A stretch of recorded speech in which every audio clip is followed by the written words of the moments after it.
Nasa bypass na tayo, second gear.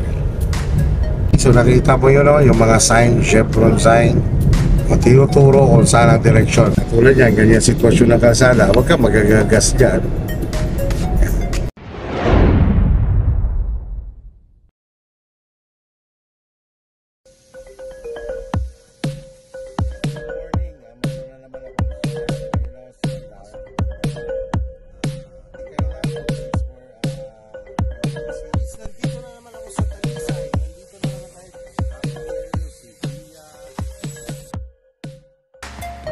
Okay Neng, so very good yung ating mga ikot, reverse natin, stop and go. Normal lang yung namamatayan, Neng, no? Hindi big deal yan.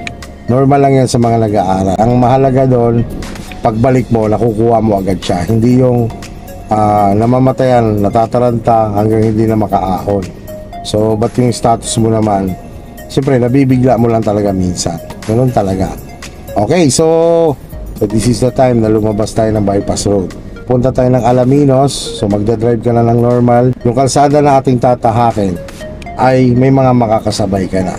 Okay, so huwag kang magpa-distract sa mga kasabayan mo. Although yung alertness mo nasa kanila, pero ang focus mo sa ginagawa mo. Okay, so sundan mo pa rin ang sinasabi ko. Pag sinabi ko slow down, alam mo na ginagawa mo sa gas pedal mo, no? And then dagdag bawas lang din naman sa gear nun. And then time to time, chine-check mo yung surrounding mo sa pamamagitan ng pagtingin ng side mirror, left and right, pati rear mirror. No, but hindi siya matagal. Kumbaga, kislap lang, balik lagi sa unahan. Okay? And then signal your intention kapag lilipat tayo ng linya. Okay? Are you ready? Yes po. Let's go! Okay, slow down ka lang rin, no? Huwag mo na si clutch. Yan, tapos ang paa mo nakapakay pa. Lipat mo sa first gear. Kanan. Sige, kanan. Nasa bypass na tayo, second gear. Or ka sa speed mo, tapos yung position mo sa lane mo. Kapag ganyan may overtaking sa kanan, diyan ka lang sa gitna ng lane mo. Huwag kang lalamang din dyan sa kaliwa mo. Sige, speed up ka lang konti para makapag-third gear. Yan, swabe na. Rumble strip, no? Yan. Signal ikaw sa right, but huwag kang pupunta sa right, no? Susundan mo lang guhit ng kalsada, and then samahan mo ng konting slowdown. Bitaw ka lang sa gas. Yan, para ma-manage mo yung pagliko mo. Okay, so nakita mo yun, no? Yung mga sign, chevron sign, tinuturo kung saan ang direksyon. Curve siya kasi, no? So kaya tinuturo ka niya kung saan ka dapat pupunta. Kasap lang ikaw. So approaching tayo sa intersection, ang direksyon natin dyan, pa-diretso. But we need to observe, no? Okay, downshift ka, baba ka, third gear. Balik sa gas ulit. Sige, gas lang ikaw. Observe ka lang naman yan, kaliwat kanan. Pag clear naman, go straight lang tayo. Gas up ka pa ng konti para ikaw makapag fourth gear. Sige, gas up. Okay, gear up. Hop, pampasa gas. Hop. Huwag manggigit sa gas at palusong siya. Kapag ganyan ng kalsada, huwag ka magdidiin ng gas. Para hindi siya bibilis. Kasi kahit tingnan mo, huwag mo apakan ng gas, tingnan mo takbo mo, nasa 60 ka na, di ba? Kasi nga, gawa ng sitwasyon ng kalsada.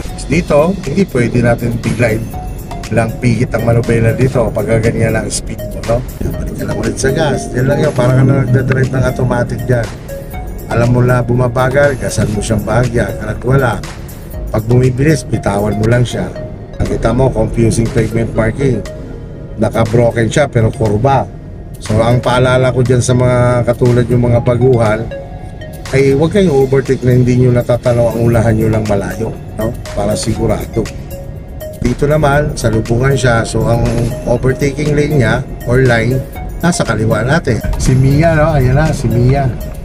Day 1 pa lang, nandito na kami sa bypass road, going to Alaminos na kami. Sabi ko, para magamit mo yung fifth gear mo. Napaka lang sa clutch, ha? Hawakan mo yung gear stick mo. Sabik mo papunta sa akin, bitaw clutch. Bitaw mo si clutch, sige, bitaw mo. Sige. Yan basta-basta mamatay pag ganyan lang tumatakbo. Naka fifth gear tayo, no? Nandito na tayo sa mas malapad na kalsada. Sige, gas up lang ikaw. Basta lang pagka ikaw yung naglilipat, presence of mind na alisin mo lagi ang paa mo sa gas, ha? Sige, gas lang ikaw. Para ka lang nagdadrive ng automatic dyan. Focus ka lang sa lane mo. Pag bumagal siya, gas ka ulit. Kaya okay, so lagi mo lang isa-isip na ang isang maingat na driver, alam mo kung kailan ka pipigyan ng gas at kailan ka babagal, no? O kailan ka bibitaw sa gas pedal. Ganyan sitwasyon ng kalsada, huwag ka magagagas dyan. Ako hindi ako nagagas sa ganyan at para makatipid din sa gasolina. Ang estudyante, seryoso ha. Sa mga kubol na green, titigil tayo dyan. Dito pa lang sumisignal ka ng kanan. Kumaya mo na ilubog ang clutch mo. More on sa brake ka lang muna. Lalay pa. Ulubog mo si clutch. Ulubog mo. Yan. Sige. Lagyan si clutch sa apa mo. Lakay brake pa rin. Stop tayo. Ingat lang. Bringan brake.